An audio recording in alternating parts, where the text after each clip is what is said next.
One Detroit is on Mackinac Island again for the Detroit Regional Chamber's 2026 Mackinac Policy Conference. This year's theme is A Quest for Common Ground, a call for leaders to move beyond conflict to reach practical solutions. Coming up, we'll bring you some of the conversations on the island about working together to tackle Michigan's issues. Stay where you are. A special hour-long edition of One Detroit starts right now. Across our Masco family of companies, our goal is to deliver better living possibilities and make positive changes in the neighborhoods where we live, work, and do business. Masco, a Michigan company since 1929. Support also provided by the Cynthia and Edsel Ford Fund for Journalism at Detroit PBS. The DTE Foundation is a proud sponsor of Detroit PBS. Through our giving, we are committed to meeting the needs of the communities we serve statewide to help ensure a bright and thriving future for all. Learn more at dtefoundation.com. Nissan Foundation, Kettering University, and viewers like you.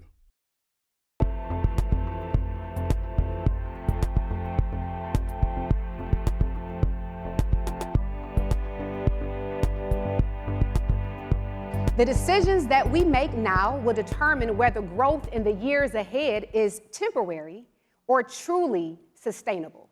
Can we create the experiential learning and the pathway to jobs that makes staying in the state of Michigan or coming to the state of Michigan an easy decision? What kind of human beings will we choose to be in the short time that we are here? That's the question. We're in a challenging time in our history. I can focus all my effort on being the best senator I can possibly be. Business, civic, government, and philanthropic leaders have all come together once again for the Detroit Regional Chamber's Mackinac Policy Conference. This year's agenda focuses on a quest for common ground. Welcome to this special edition of One Detroit. I'm Stephen Henderson, a One Detroit contributor and the host of American Black Journal. We're coming to you from the historic Grand Hotel here on Mackinac Island. It is our 16th year bringing you coverage of this event from the conference sessions, the conversations here at the Detroit PBS desk. Over the next hour, we're going to share some of the highlights. We'll hear from Detroit Mayor Mary Sheffield in her first keynote address here as the city's chief executive. Plus, Governor Gretchen Whitmer gives her last speech at the conference as the state's top elected official. Also ahead, professor, philosopher, and activist Cornel West speaks on the importance of common ground. And we'll examine what's being done to help prepare Detroit students for the careers of the future. And we'll hear from U.S. Senator Gary Peters as he prepares to retire from public service. That is all coming up. But first, I'm joined by One Detroit contributors, Nolan Finley, who's the editorial page editor at the Detroit News, and Zoe Clark, who is the political director for Michigan Public. Zoe, Nolan, we do this every year. I was going to say, we're back again. Every year. Back again. And loving it. What number of Mackinac is this for you? Oh, God, it's going to be 27, 28. Yeah. This is 20 for me.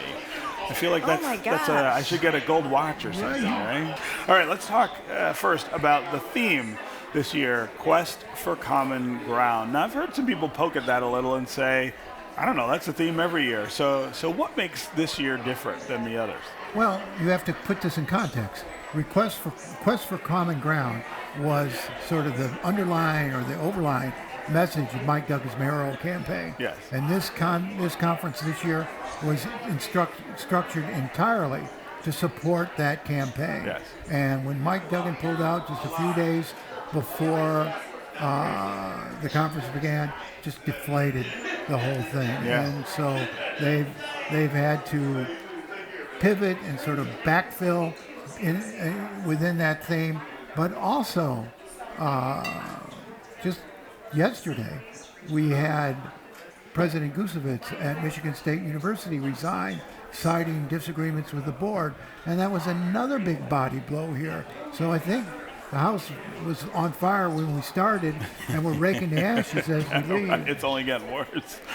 Zoe, what have you seen this week that kind of gives some relief or highlight, I guess, to this quest for common ground? Yeah, I mean, I think what we have to talk about is the house being on fire. So there's the quest for common ground, but what Sandy Barua is talking a lot about is there's this sort of U-turn politics that happens, or U-turn policy making, which, because we're a purple state, we go back and forth between Republican and Democrat, Democrat and Republican, but with that we go back and forth with policy. And so what it's meant is that we haven't had consistent policy making in a really, really long time. And we're looking towards other states that it may even be policy you disagree with, but it's policy that has, long for 5-10 years and actually has been able to make some impact. Yeah, consistency is the thing that I think we have the hardest time with in Michigan, and some of that is about our politics. They jump back and forth, and I think there's a relatively low right now level of party ID. That doesn't mean people don't have ideology, but party ID is lower than it used to be. And speaking of politics, of course, it is a political year here in Michigan. Almost everything seems like it's up for grabs. I mean, really, we're not. I mean, you're not being hyped. No, that's right. House, Senate, Governor, Attorney General, Secretary of State, open Senate seat. We had a debate with the Democratic primary Senate candidates. Nolan, you and I were the moderators. Tell me what you felt, and I know it's hard while you're moderating to really pay attention, but what did you hear that sort of advanced the ball in terms of understanding the differences between these candidates? Well, I'm not sure there are a whole lot of differences on most issues. They're all Democrats. They're all right? Democrats. I think the most different candidate, if you will, is Abdul El Sayed, who is basically a socialist, and that's the agenda. You call everybody a socialist. Yeah, well, I mean, when you stand up there and say, we're going to free housing, free medicine, free food, free vacations, you're a socialist. And I think that the other two appeared more moderate, more measured in their views. I would grade that on worst to best. Syed, McMorrow, and Haley Stevens was, for this crowd, a little more aligned with business interests. I think there's an interesting question for the Democratic Party in this primary, and it relates to how well they'll do in the general. Yeah. If you nominate somebody who, as Nolan points out, is a socialist, or the people think is a socialist, how well do you compete against Mike Rogers, who... How does that play in the general? Yeah, right. Who's waiting for them to emerge in the fall? Yeah, it's a great question, and it's also like, who turns out for primaries, Yes, right. And who what votes? does that look like? And what Haley Stevens has been trying to say this whole time is that she is the candidate to take on Mike Rogers come November, that is in the general election is what's going to be best for Michigan, is her argument. I will say what I was surprised about in the debate is hearing how much applause Abdul El Sayed got from the audience at a business conference when he's basically saying tax big business. Yes. And we should note the candidates weren't allowed to pack the theater with their supporters. They could bring their staff with them. So that was just a conference crowd there applauding Abdul the way they did. Well, that's disturbing then, because I think what... because as you said, he's a socialist. I think what Mike Rogers is going to do, after seeing that and hearing all three of them sort of take those progressive positions, I think he's going to wave New York City in front of Michigan and say, look what Zoran Madami is doing there in terms of confiscating housing and taking over grocery stores. And he's going to ask, is this what you want in Michigan? I think he's going to have an audience for that warning. So I want to talk a little about the atmosphere here at the conference as we close this conversation. As Nolan pointed out, this was supposed to be a very different conference than it was. It was supposed to be a feeding, really, of Mike Duggan and his ideas in this gubernatorial race. It wasn't that. So what was the theme and the sort of focus this week that took over for that, Zoe? I think it's this idea of figuring out how we want to be with each other.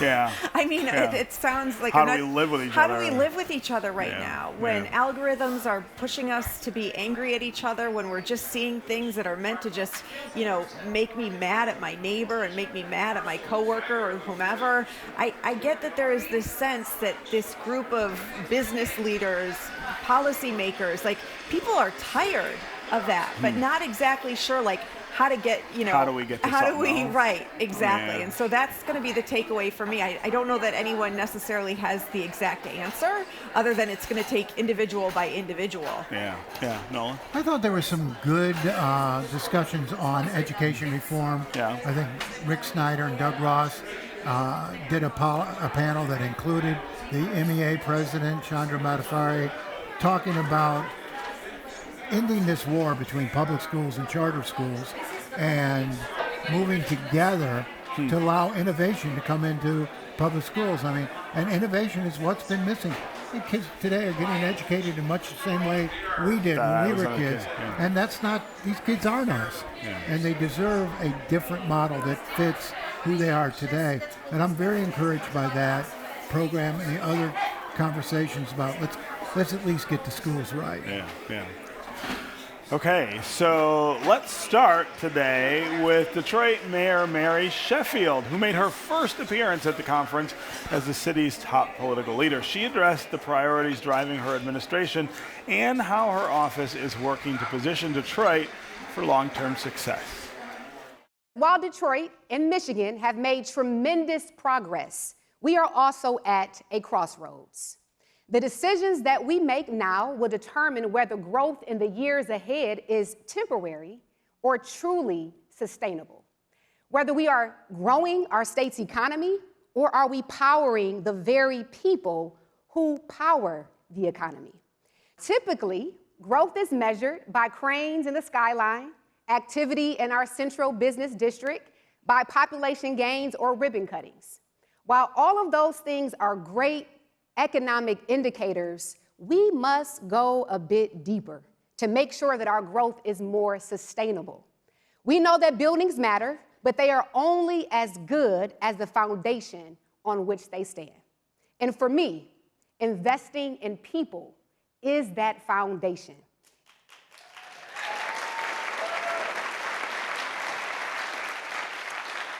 And it should be the foundation of any growth strategy. Building the foundation is about whether families can afford to stay in the communities where they live, where children have a pathway to opportunity, and where families can build generational wealth. Growth is only sustainable if it is rooted in the well-being of people. Because if all of the traditional economic indicators are strong, while people continue to struggle, then our growth model is not sustainable. Now, conventional wisdom will suggest that investing in people is only a social policy. But I submit to you all today that it is the foundation of Detroit's growth.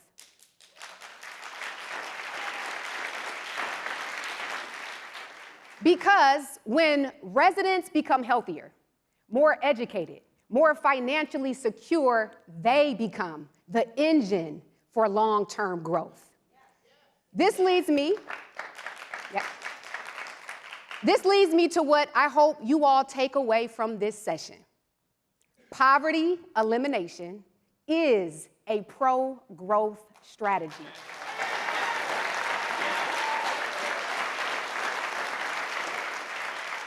So in order for Detroit to rise higher, we must address the proliferation of poverty that stifles our growth. Now, why talk about poverty at the Mackinac Policy Conference? I'm sure many are asking. I know, it's tough. Because poverty is not just a social issue. It is an economic, business, workforce, and regional competitiveness issue. Yep. And if we are serious about building a sustainable growth strategy, which I know we all are, then we need to be serious about eliminating poverty and increasing economic mobility. As the future of work evolves, building a talent pipeline in Detroit requires a strong connection between education and training. The Detroit Public Schools Community District has come up with a new approach to prepare high school students for college and careers. Plus, a new report from Detroit Future City titled Career-Connected Learning, Investing in Detroit's Future Talent, examines the bright spots, the barriers, and the opportunities that exist for Detroit students. What are the biggest gaps that you identified between education systems and workforce opportunities in Detroit today? Right. I think one of the major gaps that we saw was that it was really clear we were building systems with a lot of assumptions about what young people would do after high school. We assumed that either they were going to go to a four-year college or they were going to a trade school. And by trade school, I mean either getting a trade as a plumber or an electrician or a hairstylist. Those are all trades. Yeah. And what we learned from a lot of the focus groups when we spoke to young people was they had really big dreams about what they wanted to do. But they were not exactly sure how to get there. And the systems that were currently in place were ended up being disconnected from what they really wanted to do. Industries like health and tech and creative tech, right? They knew that they wanted to be a part of those careers and that they wanted to pursue those, but they had no idea of how to actually make those connections. And the systems that were built weren't necessarily as obvious and as accessible to the young people or their parents to help navigate that career path. Sarita, was that a surprise to you? It was a bit of a surprise, but one of the things, and part of the reason that, the way that the research was done for this report, we really wanted to hear from youth. And that's the thing, to Anika's point, adults tend to make a lot of assumptions. Yeah. But if we ask youth what they're interested in, what they need to make those connections between their education to a career, they will tell us. And they'll tell us and be quite honest about it. Yeah. Carrie, DPSCD is launching a major redesign of the high school experience as we're talking about this pipeline. What is it going to look like compared to a traditional high school? It's exactly what, Anika was speaking to. What we understood and why we decided to do high school redesign is that it's been 3 years in the making and understanding what our students actually wanted to do and ensuring that we create those opportunities for them. And so this transformational project is going to help specifically for our 11 neighborhood high schools in getting them a proper pathway for career, college, or trade schools and providing those opportunities beginning in the 9th grade. Because what we saw was that by the time they got to 11th and 12th grade, they no longer thought that high school was a meaningful experience to them.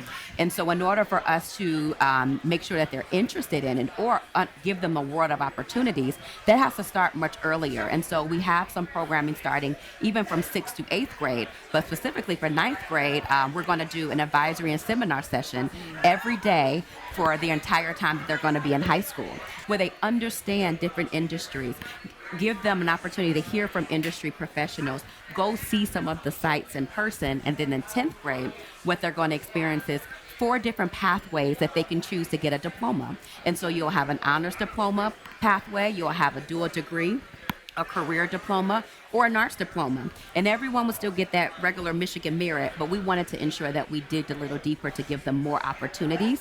And then by the time they get to the 11th and 12th grade, we want them out of the high school at that point, going to internships, work-based learning opportunities, or going on campus. When we looked at the data, most of our students are more inclined to go to college if they actually have that college experience before they leave high school. Universities, government, and industry can also work together to create stronger pathways for the workforce of tomorrow. One of the conference sessions explored how these sectors can collaborate to address challenges like affordable housing, health equity, and the use of artificial intelligence. This is a major topic that we're facing. Technology is moving so quickly, and a lot of organizations and talent can't keep up with all these changes. And there's a lot of fear going on across the organization. A lot of corporations, need to, cut costs, and they, their largest line item is labor.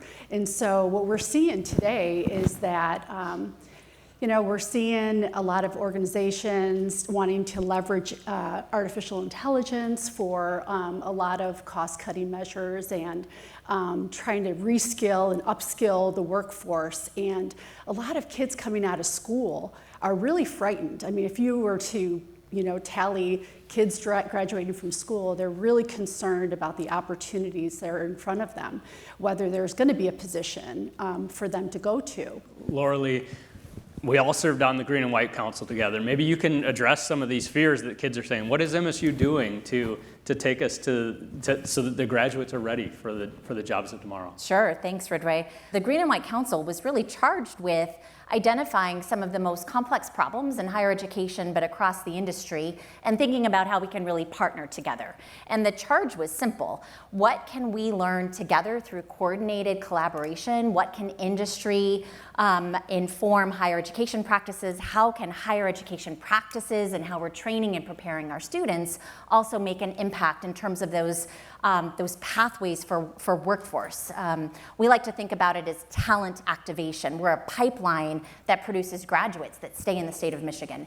So broadly speaking, we brought together these 17 industry leaders, thank you for your service, and had some really in-depth conversations about gaps in workforce, so how we as an institution can prepare our students for jobs that we haven't even fathomed yet. So when you think about it, these students that are graduating this year are going to be in the workforce for probably 45, 50 years, and the jobs of tomorrow haven't even been identified. So we had a lot of conversations about what can we learn, how do we address those gaps, and then how can we connect our students to industries so that there are opportunities for internships and experiential learning so that when our students graduate, they can be placed and stay in the state of Michigan and serve as that economic driver. And Bob, so you sit as one of the largest employers in Michigan.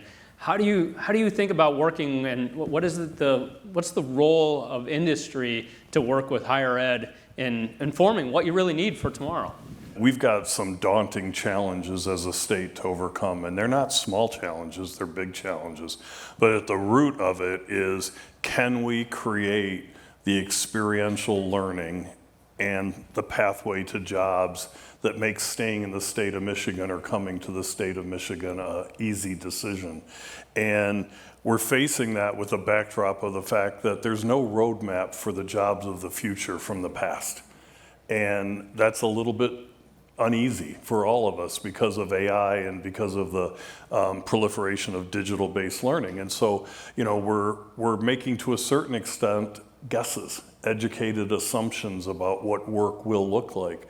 And I think there's an opportunity there. I think it goes in a couple of buckets. One is we really need to look at skills versus a specific track to a specific job or a specific title. And that's a really important pivot to get your head around, because I have people all the time, young folks that say, what's my best path to become X?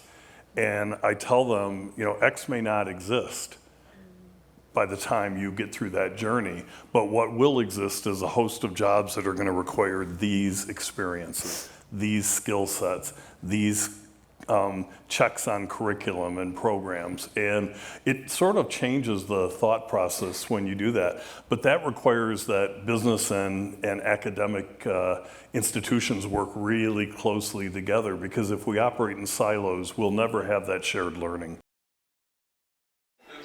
Earlier this year, Detroit Mayor Mary Sheffield stressed the importance of collaboration when she signed an executive order creating the Office of Neighborhood and Community Safety. The department houses the city's community violence intervention programs, which treat crime as a public health issue that can be addressed through prevention, intervention, and support programs. It's a strategy that is being considered statewide. So for people unfamiliar with community violence intervention, what does the work actually look like on the ground day to day?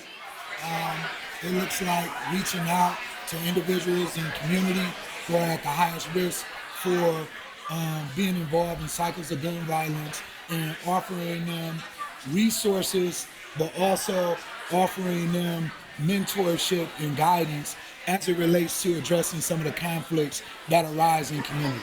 And it's growing and expanding. Yes, it is. It's growing and expanding in the different neighborhoods, different communities, and also across the state.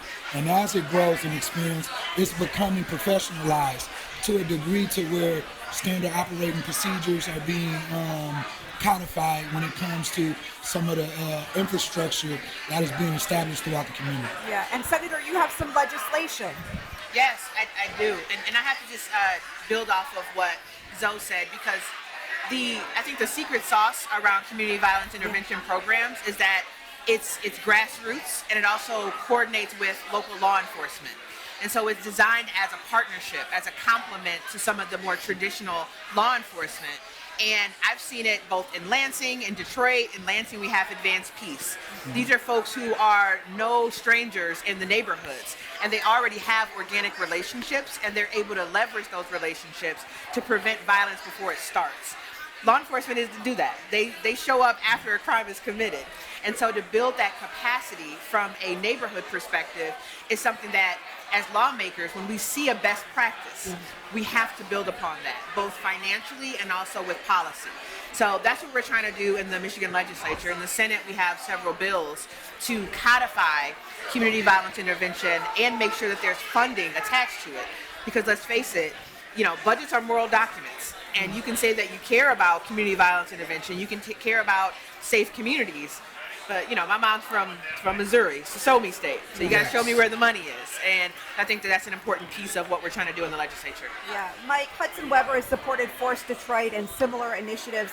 Why is the philanthropic and business community investing in violence intervention programs? There's a moral and a business case for all of this work. I think as an organization that cares deeply about Detroit and Detroiters, making sure that it's a safe community and making sure that Detroiters have participation in the safety of their community is incredibly important.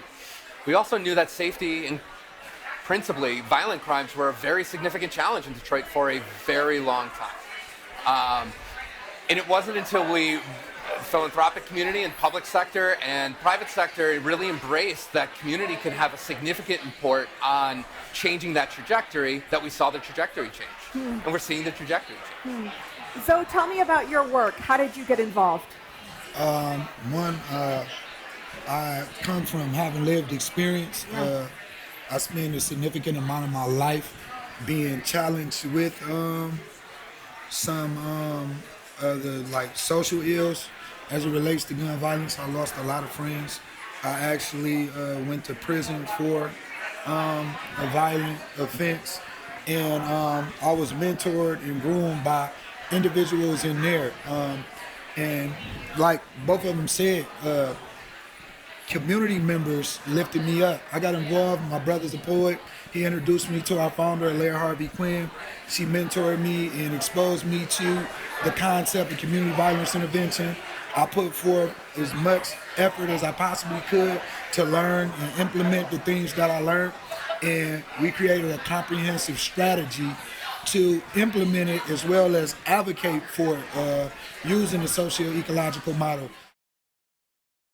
Partnerships are essential to the work of social service organizations that support vulnerable populations in areas like housing, food insecurity, foster care, and mental health. The leaders of 3 social service agencies spoke with us about their efforts and the current situation right here in Michigan. We're seeing a lot of families struggle with homelessness like we haven't seen before, and affordability. They're also struggling with gainful employment opportunities. At the same time, we're seeing for the first time in a long time that I can remember, a significant need for basic needs to be fulfilled. And they know there are potential more cuts, that are coming that are going to impact them. So by way of example, we can have a family that is struggling with addiction. We're providing them with the right services, getting them on the road to recovery. They have a gainful employment opportunity, but they're still living in their car, right? Because there just is not enough affordable housing as part of that safety net to be able to help families in times of crisis, much less sustain the situation that they're in once they achieve some independence and success. Yeah, I think it's a question that needs to be asked. Why? Why are we at this point now? You said it's increasing. Yeah. Well, the housing crisis is a significant issue right now. We know that. I hate to even use the word affordable housing because it has its own stigma that comes with it. And if we're being really honest, everything is inaffordable right now, when it comes to housing. And we have families that are changing. I mean, families used to be 4.2 members, right? Today they're more like 2.3 members. And so we have smaller families, but we're not necessarily building the right infrastructure to support those families. And so you're leaving people homeless or with very little options to be able to respond. Yeah. Kevin, MCHS Family of Services is going to become the largest foster care agency in Michigan. Where are the greatest unmet needs right now? For one family, it could literally be housing. Another family, it could be food insecurity. A third, it could be the cost of childcare, right? We know that there's many contributing factors that will lead families into these type of situations. And when we think about, certainly from our vantage point at MCHS, we know that for one thing, this doesn't discriminate, right? Listen, there's a lot of families, a lot of households who are being impacted or who are feeling kind of the rebound effect from just a few years ago. And so for us, right, we're meeting these families where they're at and trying to figure out what those community needs truly are, because they do slightly shift based off of certainly what community or what household you're speaking to. Brian, Lighthouse is building a major new central campus in Pontiac. What gap is the project designed to fill? Well, our original vision for the campus redevelopment was really on the tail end of the COVID-19 pandemic. And so when we saw a huge increase in basic needs, emergency services in our community, we stepped up to meet that mostly in the space of emergency food and emergency shelter. We did that through renting large amounts of warehouse space and purchasing large amounts of food for distribution, and through using hotels in our community.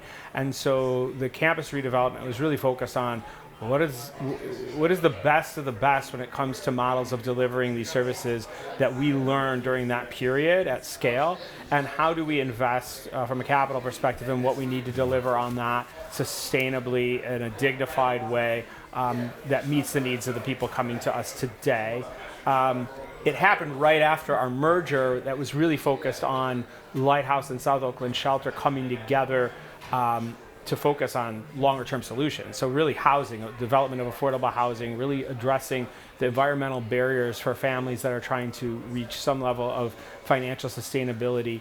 And so we did kind of have to go back to our roots a bit on investing in emergency services, but concurrently we're working on a large number of affordable housing projects throughout Pontiac, Oakland County, and Detroit, really focusing on when people come to us for emergency services, what's our best hope for where these folks are going to land, and what is or is not in the local marketplace to empower them to succeed.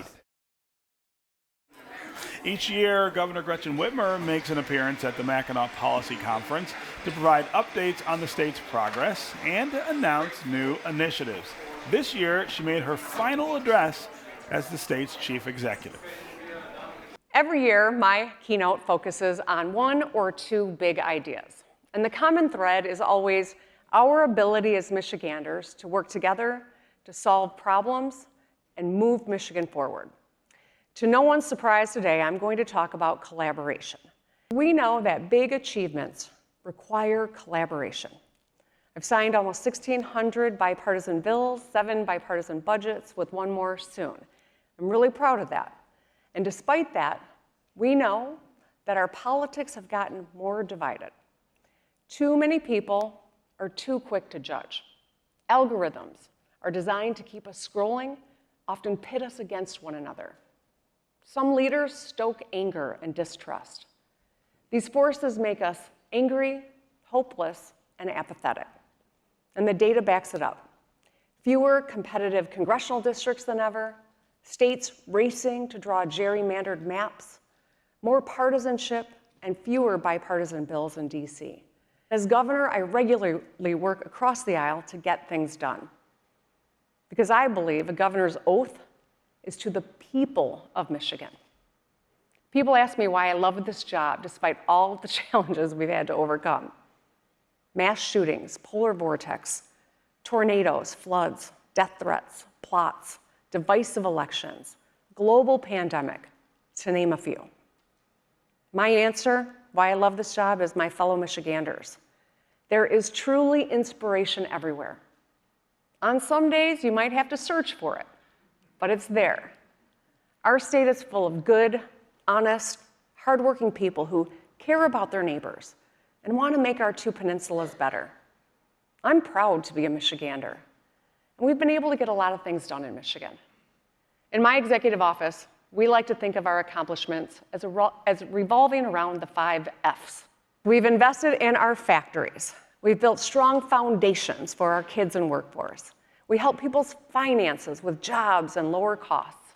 We fixed the dam roads and protected fundamental freedoms for all. But our biggest hurdle is a culture of division. In just a few weeks, we will all celebrate the nation's 250th anniversary. I'm grateful to be an American every day. With that identity carries an awesome responsibility to make our union more perfect, however we can. Our founders understood the value of robust debate. Since the very beginning, we've been raucous and loud and argumentative, but we knew how to work together. The list of candidates vying to replace Governor Whitmer got shorter last week when former Detroit Mayor Mike Duggan dropped out of the race. Duggan was running as an independent, and he ended his bid after realizing he couldn't win. Detroit Regional Chamber President and CEO Sandy Barua sat down for a conversation with Duggan. My whole life has been about facing reality as it is and not as you wish it to be. And so I started off in December of 24, and I looked at pretty much all the numbers that you showed here, that this state had been declining for decades as the Republicans and Democrats switched back and forth. And I really reached the conclusion the only way to break the cycle was to get outside the parties. Started out at 15%, and they said, what's this independent thing? And then people started to get it. Climbed to 19, and I was up here last year at 21, 26, and you could feel the crowds growing, the people being excited. And last February, your poll showed that I had pulled that even at 30%. And then the national winds changed dramatically. Trump goes into Iran, gas prices start to soar, and my town halls change from I'm the farmer who's been forgotten by Lansing, the young person who can't find affordable housing commission. It turned to, with all the threat we're under from Washington, how do you know you're not going to split the vote and turn it over to Republicans? And you could feel the tone change. And in April, we did a poll, and I was down 5 points. For 15 months, I had gained every single poll, and I was down 5. And then your poll came out in May, and I was down 11. That by itself wasn't terribly troubling. But when 65% of Democrats say they're afraid to vote for me because I'm going to tip it, now that lane is really narrow. And then there was the flip piece, which is the people of this state have been enormous in their financial support. I outraised all of the candidates last year, but 94% of my donations came from the state of Michigan. A majority of my chief opponents came out of state. There is very deep pockets in national money for Republicans and Democrats, tens of millions of dollars. The fact is, there is no national fundraising base that says, I want an independent governor in Michigan. There's just not. And I spent a lot of time with everybody. And so here is the reality I'm facing. I've got to go back to my Michigan donors and say, no national money is coming. The only way I overcome these odds is Michigan donors doubling what they've already done. And the question I had to ask is this. When the folks here and the folks across the state looked me in the eye and said, okay, Mike, if we double what we've done, do you feel confident on a path to victory? And the truth was, in good conscience, I couldn't say that. This is also the last year in office for U.S. Senator Gary Peters. He's retiring after more than 2 decades as an elected official at the local, state, and federal levels. Senator Peters spoke with Zoe Clark right here at the Detroit PBS desk. This is going to be your last Mackinac Policy Conference as a sitting senator. Yeah, that's right. What does that mean for you? Yeah, well, it's a little bittersweet. I'm ready to move on to new challenges, but I've been coming here as a state senator for a lot of years, and then as a House member, and then now a senator, and so there's quite a bit of history. What's changed? I'm thinking in particular as we're talking about a quest for common ground, the conference theme. As to what's changed in the world? Well, There's a lot Yeah, I that's was changed gonna in the say, world. yeah. I think I mean the conference and the discussions and the policy conversations that were happening. Maybe things haven't changed over the past years. Yeah, and actually, I think they're probably more important now than Yeah. ever that we're doing this because over the years, what I have found, and I take great pride in bringing people together, passing bipartisan bills. Through the last 3 Congresses, I passed more bills that I signed than any other U.S. senator, and I do it because I find a Republican colleague to work with me, and we get them passed to do it. And yet, I will tell you, over that 18 years that I will have been in Congress, every year is harder and harder to get that done. Part of it is that some of the people, which is I think is sad, but it's the nature of where we are in the world, that some of the folks that I did work with on the other side who wanted to get things done, they leave, either get defeated, but usually they just move on. And then the new person that comes tends to be a whole lot more partisan, either further to the right or further to the left. And so it's harder to find that kind of common ground. And I think that gets rewarded. The sad thing is people who just roll up their sleeves and try to get things done, that's not getting rewarded today. It's about how do you get the intention economy? How do you get people worked up? How do you, if you yell and throw rocks on both sides, that tends to get more attention. But that's not healthy for a democracy that needs people to come together. Yeah.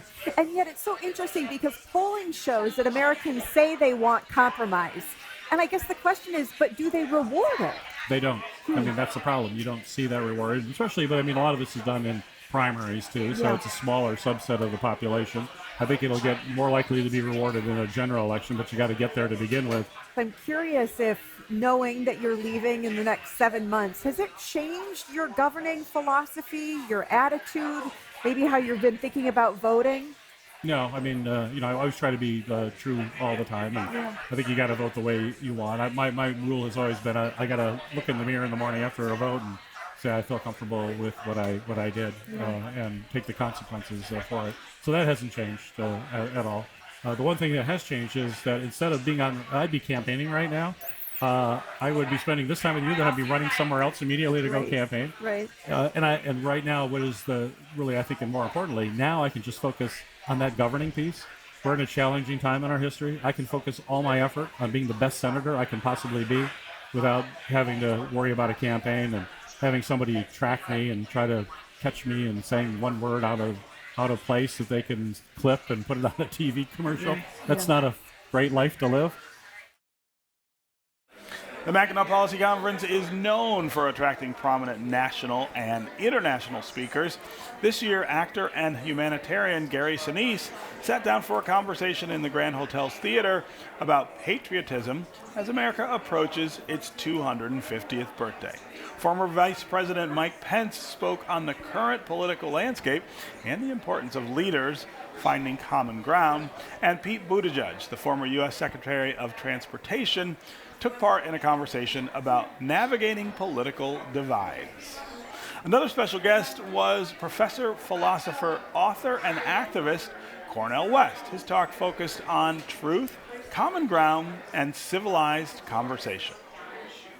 All the talk about class, gender, sexual orientation, national identity, and so forth get in the way of acknowledging the ways in which we as human beings, the English word human comes from the Latin humando, which means burial. When Socrates says the unexamined life is not a life for the human, he's talking about humando, and humando means burial. We're on the way to burial. We're vanishing creatures. We're disappearing organisms. And the question is always, what kind of human beings will we choose to be in the short time that we are here?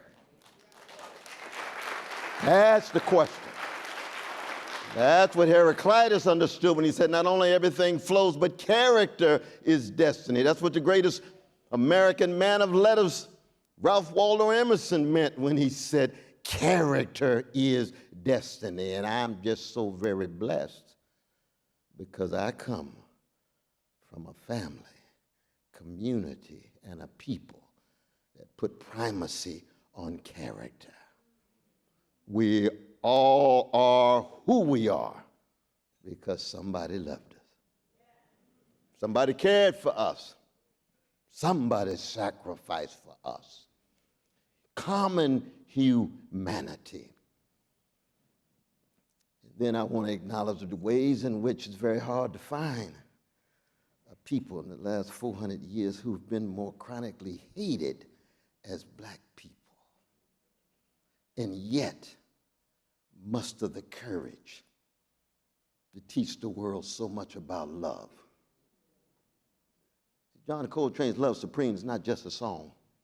It comes from the depths of his being, wrestling with the dark corners of his own soul, and then generating a sound that brings us together, common starting point, common ground. And we haven't even got the love and need of love of that genius out of Saginaw. Detroit claims him. He lives in LA, but the greatest love warrior of his generation, Stevie Wonder.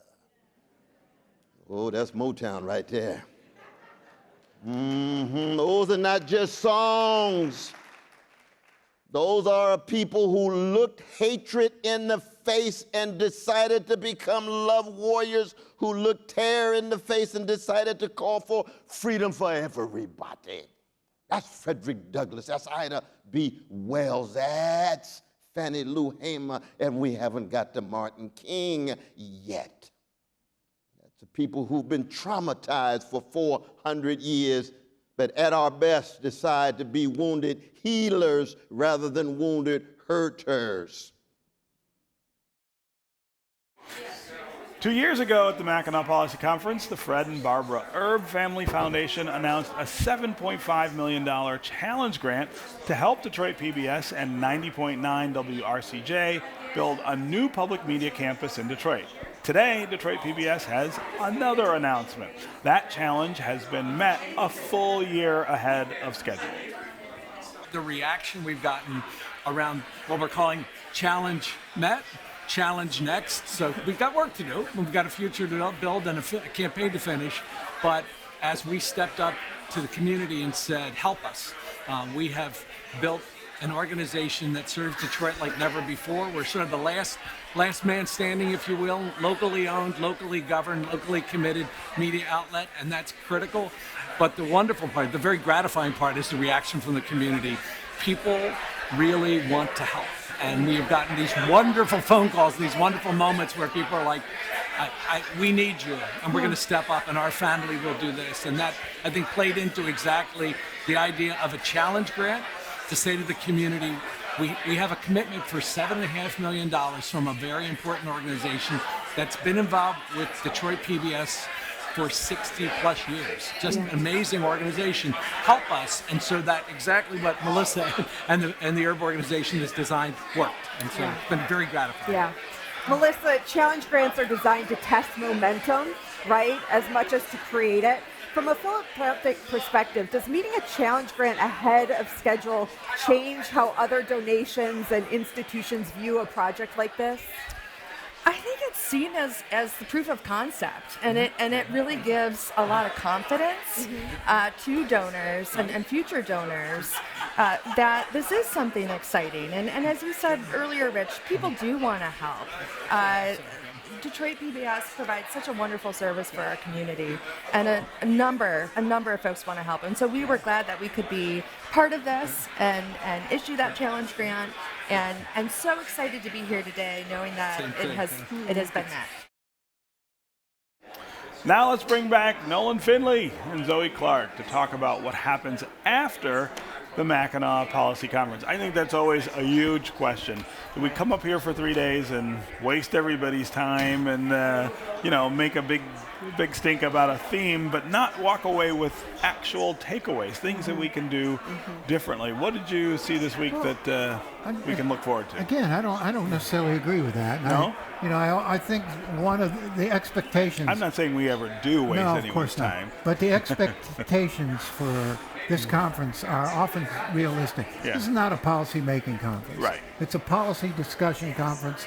It's a place where people get put together to work on all sorts of problems involving business, government, civic community.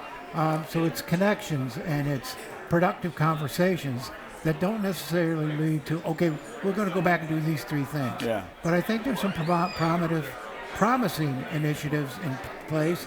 I think there's a deal being worked out to fund the destruction of the Renaissance Center and get those brownfield credit money to make that project work. There's a discussion, as I mentioned earlier, on innovative school districts. So if those advance from here in any meaningful way, you can't write this off as not a successful It's not gathering. a boondoggle, right? Zoe? Yeah, I mean, I will say one of the things that I hear when I'm talking to folks here at the desk, right, and I'm not talking about necessarily elected officials, but those in not-for-profits or business leaders, they will often say that they can get more done vis-a-vis meetings up here on this island in 2 or 3 days than they could otherwise in months. Yes. Because you can't get away from anybody. You can't get away from anybody, that's true. Right, whether you want to or not. No. I always talk about the list of things that we have seen get accomplished, like done up here. The biggest, of course, is the bridge, the Gordie Howe Bridge, was about to open. That deal was not done when we came up, I guess, in 2011 or 12, and it happened up here. Endless numbers of budget fights in Lansing get resolved up here when the governor can make the legislators sit in a room and not leave. And I was up here one year when we got word that under the Dave Bing administration that GM was pulling out of Lorenzen. Was going to leave Lorenzen. And you know, I saw Congress members, the mayor, business leaders sort of mobilize in an instant and save that lease. Yeah. All right, let's talk a little about the governor's race. Mike Duggan is out, so we still have Jocelyn Benson on the Republican side, on the Democratic side. On the Republican side, we've got John James, Perry Johnson, and a number of other candidates. Where does the race go substantively from here without Mike Duggan's message about how we do things differently? Now we've got the establishment firmly in charge. Oh yeah, and you noticed what happened as soon as he dropped out. We were trying to arrange a good gubernatorial debate. Jocelyn Benson said, no, I'm not going to debate. I want to be interviewed one-on-one. Well, we weren't going to do that. But so she's immediately moved into protecting what she thinks is a pretty substantial lead, and she may be right, given the anti-Republican mood of the country. Yeah, I mean, that's the biggest change right now, that with Duggan in, it was very much, or what Duggan was trying to do is have it sort of be a plague on both their houses, but the houses being here in Lansing, Democrats and Republicans. It wasn't necessarily a nationalized race yet. And one of the things Duggan said, I mean, one of the main reasons he said why he dropped out was these headwinds, right? And that suddenly $5 a gallon gas, a war in Iran, that all of these things suddenly have trickled up and made this gubernatorial race a national referendum yet again on Trump, as we have seen in midterms before. Do we think that that message that he was trying to get across, which is that we have been doing it wrong and can do it differently, can persevere in a Lansing that doesn't have that independent voice? I think the failure of his campaign and of that message to generate enough of a groundswell of support to carry him across all of the other obstacles is very discouraging. I talked to him up here this week for a sit-down, and he said, well, I hope in the future somebody will look back and say this was the start of something. I don't share that same hope. Yeah. Zoe? Yeah, I mean, I think what's really interesting is he did this sit down here on Mackinac still, right? He still showed up. He was here. He was, and he did a sit down. And when you were looking at people in those rooms, I mean, they were bereft. They were disappointed. Now, given this is his home team, right? Like we gotta understand that. But I think there was still continues to be a lot of remorse among this crowd here that he is not still in this race. Particularly after even hearing him at this conversation and him talking about so openly, the decisions that he made and what he still wants to see happen in this state. Yeah, I think it's like the corpse got out of the casket, walked around the room, and everybody was cheering.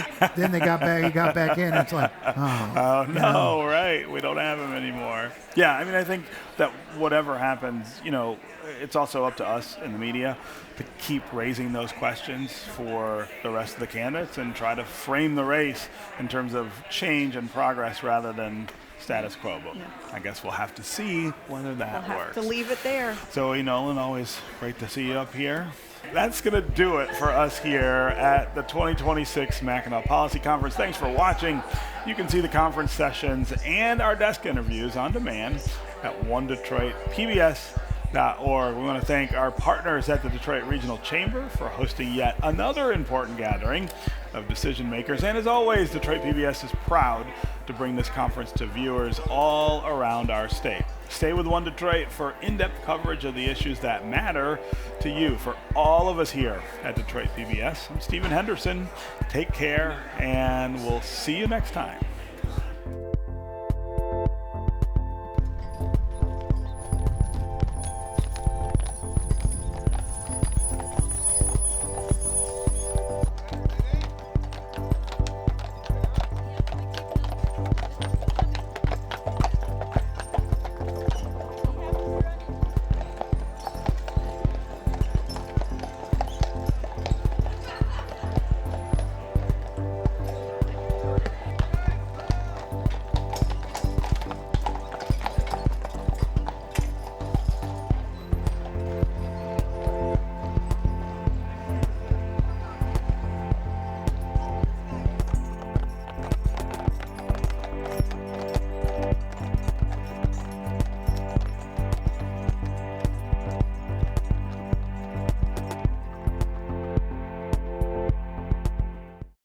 Across our Masco family of companies, our goal is to deliver better living possibilities and make positive changes in the neighborhoods where we live, work, and do business. Masco, a Michigan company since 1929. Support also provided by the Cynthia and Edsel Ford Fund for Journalism at Detroit PBS.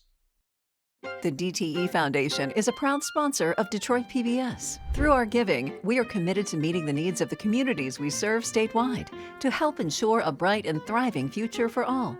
Learn more at dtefoundation.com. Nissan Foundation, Kettering University, and viewers like you.